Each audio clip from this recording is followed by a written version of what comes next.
Alright, this is going to be my thoughts and reflections on Chapter 11 of B.J. Penn's autobiographical Why I Fight. Hopefully the wind doesn't interfere too much. I think maybe there's a thunderstorm on the way. I've been recording my notes following reading each of these chapters. I finished Chapter 11 a few days ago and just kind of sat on it for a bit, thinking if there's anything more to say about it than a straightforward report of what the chapter's about, and I don't know that there is too much. The chapter is entitled Just Scrap, and it details two fights that really brought him to the top of both the lightweight and bantamweight classes in mixed martial arts. At the end of chapter 10, he had just finished fighting Ch.11. He had fought Matt Serra, and then he'd fought Ch.11 in a kind of a tournament to see who would take the lightweight world championship belt in the UFC, because Pulver had vacated it.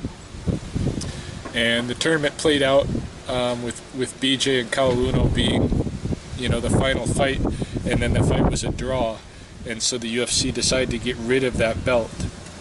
And so now BJ was kind of lost in what is he going to do, because that was his weight division, and now it's not in the UFC anymore.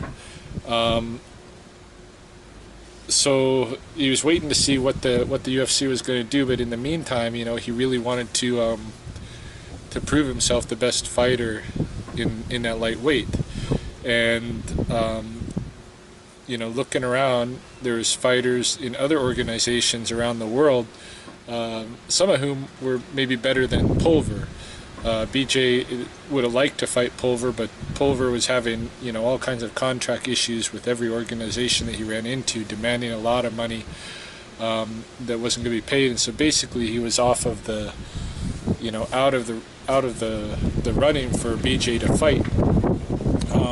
But there was this other guy, Gomi from Japan. What was his name?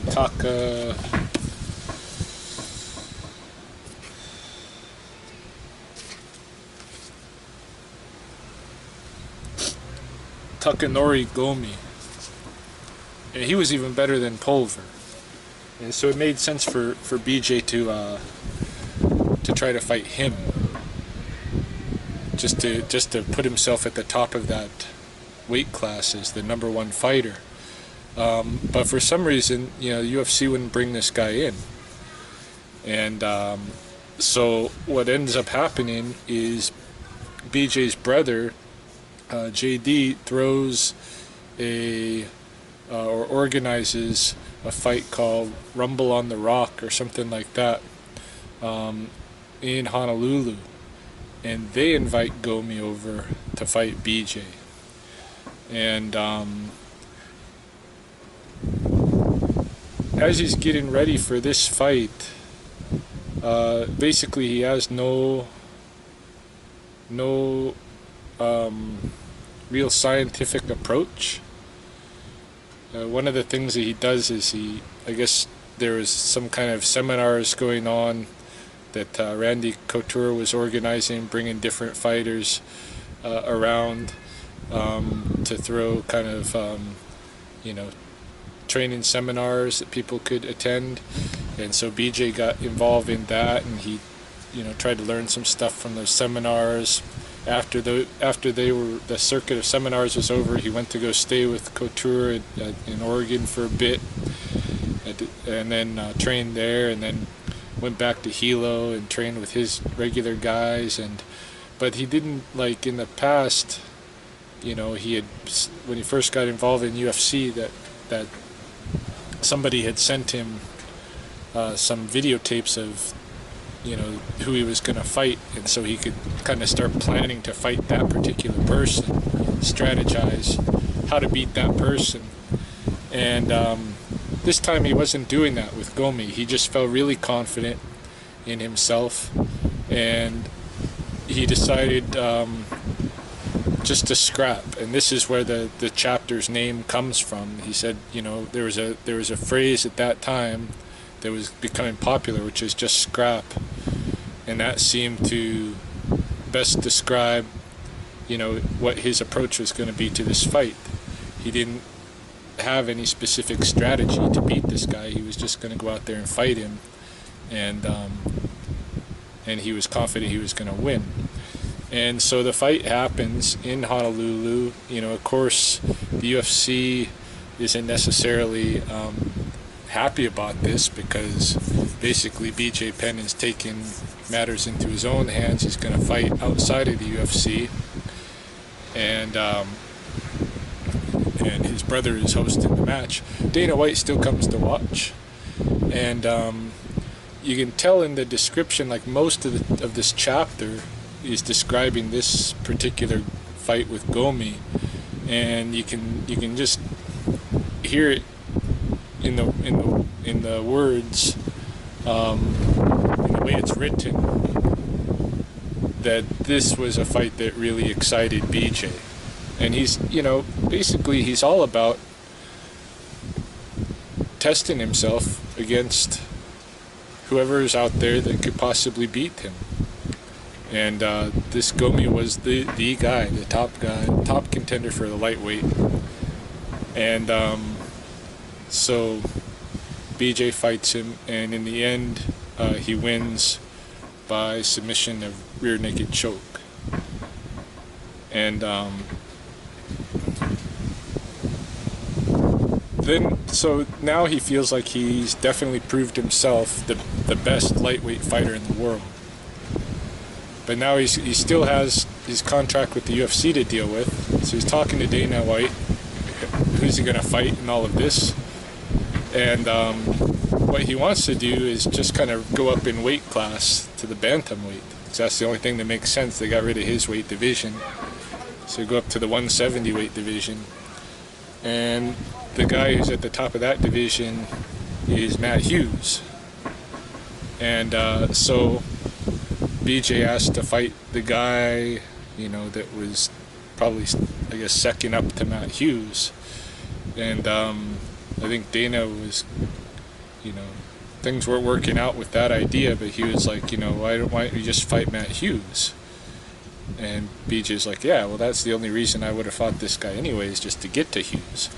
So they set up for him right away to fight for the title, the bantamweight world class, or bantamweight world champion, BJ Penn against Hughes.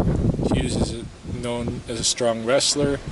BJ's already trained for Matt Serra to avoid takedowns and stuff, so he's got his anti-wrestling strategy. But again, he trains the same way he did before, which is just scrap. But he says that, but then there's a little bit of sympathetic magic that goes on, because he takes the exact same kind of route toward Matt Hughes that he took to Gomi, probably because it worked for him. So he goes to Randy Couture's place in Oregon and stays there and trains there, and then goes back to Hawaii and trains there, and then goes into the fight with Matt Hughes. The description of the fight with Matt Hughes in the book is really short, and you can just see the difference between what his enthusiasm over the Gomi fight compared to what happened with Matt Hughes. Although, now that we get into these chapters with the fights, I have been watching the fights. After I read the chapter, I go and actually watch the fight. And at the end of the Matt Hughes fight, when he submitted Matt Hughes by rear naked choke, just like he submitted Gomi by rear naked choke, BJ is just bawling with happiness that he had proven himself the best bantamweight in the world as well. So he's the best lightweight and the best bantamweight, and he's just acted like the belt didn't matter, but winning that championship mattered a lot to him. And even at the end of the chapter, he talks about how he was right away he was swearing to himself that he was always going to be very careful about securing that like keeping that belt safe. So yeah, this is what happens in the chapter. Is basically BJ goes and beats the top lightweight and the top bantamweight fighters in the world, and secures his position as the best fighter for his spread of potential weight. At bantamweight at 170, he's overweight. He still could win the fight. He goes over, it touches his on this new philosophy of his is just scrap. And but it does show that he has, though he doesn't have a totally scientific approach, he has this kind of sympathetic magic approach, which is, this worked for me before, to go stay at Randy Couture's place and then go back to Hilo and train some more and then just go fight. So he does that again, and it'll be interesting to see if he keeps replaying that pattern until it doesn't work. We'll see what happens in chapter 12. But yeah, those are my notes, and interested to see where it goes from here.